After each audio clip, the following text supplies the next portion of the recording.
Today we're going to be doing some more work on one of our Powerstrokes. So we're actually not going to be working on this one in particular. I'm going to be working on the white one that you've seen in other videos. What I'm going to be doing today is I'm going to be swapping out the oil cooler. I'm going to be putting a bulletproof diesel oil cooler, and I'm also going to be doing some other updates while I'm in it. The reason why I'm doing this video at this point is because I want to show you the prep work that it takes to get this going. And one of the things I want to talk to you about is that anybody can do this work. This job is definitely, it is tedious, it is time consuming, it does take time, and there's some detail to it, but the reality is that anybody can do it.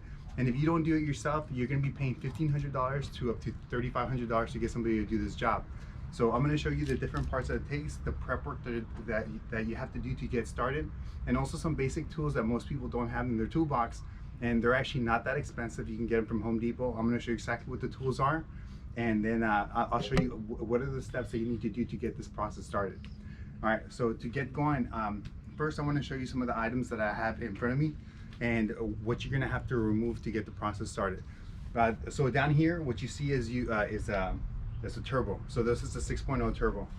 This is a big, heavy beast. Once you remove this thing, life becomes a little bit easier, just a little bit. But don't let me scare you when I say that. So anybody can do this job, but this is one of the big parts of the car that you have to remove to get this going. Okay, so this right here is a bulletproof diesel oil cooler, or this is I guess the cooler. This is what replaces the oil cooler in the car. Okay. So these are some of the components that you're going to be removing. And this is the actual oil cooler that's going to be removed. So when I remove this oil cooler, it's going to be replaced with this one. Okay, so this is the one that's in the car right now, and this is what we're going to be replacing it with. Okay, oil cooler replacement, bulletproof diesel oil cooler. Okay, so the bulletproof diesel oil cooler kit comes with this.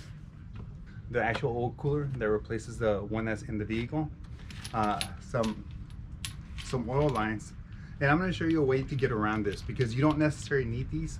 And if you have a modified truck, if you have a custom bumper, you may have to do something a little bit different. I'm going to show you what you can do for that, and it's cheap, it's not expensive, basic stuff. Okay, so other than the actual aluminum manifold, or the bulletproof diesel sends you the bolts, the valves.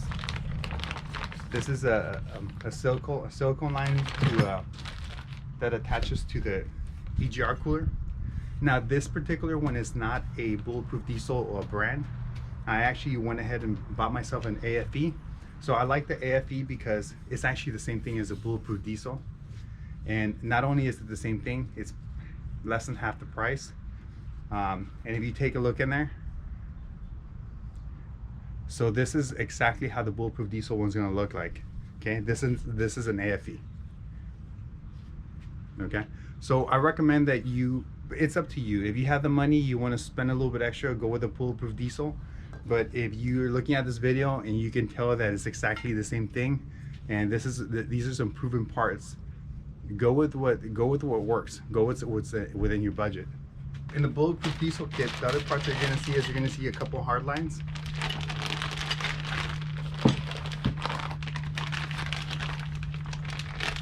This is the adapter to screw on the oil cooler onto it.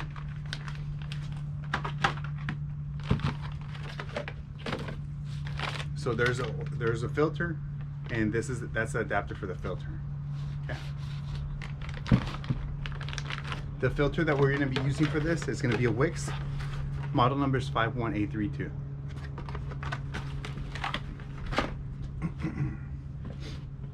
So overall, those are the major components that we're going to be replacing when we do the bulletproof diesel conversion or the upgrade. And there's a few other parts that I want to point out.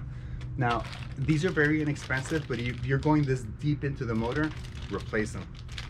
Okay, so one of them is this. This is a turbo drain valve, or turbo drain tube. This sits right underneath the turbo. See, this one looks fine, right? It's just a little bit dirty, but what I want you to pay attention to is this. You see that lip right there? Okay, whenever there's The problem with this tube is that if you have any dents or it creases in that edge, or you have a problem with that O-ring, you're gonna have leaks. And this part, it's only 15 bucks. You can get the eBay part, pretty much the same thing, and it's gonna save you a lot of work, a lot of hassle, having to remove the oil cooler again and finding out where the leak is. So just go ahead and replace it. I think it's like 15 bucks. You can get this anywhere, online, eBay, Amazon. I recommend it. Just go ahead and replace that. It comes with a Neo O-ring, easy stuff. Another part that I recommend is this gasket. You're gonna need this gasket because it's gonna go underneath that filter, or the housing from the bulletproof housing. So make sure that you get Motorcraft for this, and it goes right around the edge. Just replace it. Use the good stuff for the components that are going deep in the engine. You don't want to go in there and do it twice. It's just a hassle. I've been there, done that a few times. It's not worth it. So that's the gasket right there. Okay. And while you have the motor torn apart, you're gonna have to get in there. To do this job, it just takes time. So while you're in there, might as well go ahead and replace the glow plugs. So you have 8 glow plugs. These glow plugs are pretty inexpensive. That's the glow plug right there.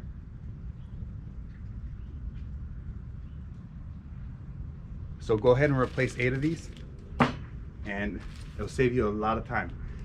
If you're doing the glow plugs, consider replacing the glow plug harness.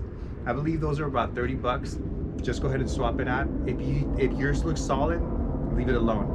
What happens is when the glow plug harness gets bad, it becomes brittle. When it gets hot and cold, and we got an airplane flying up top, so hold on, let's let that thing get out of here.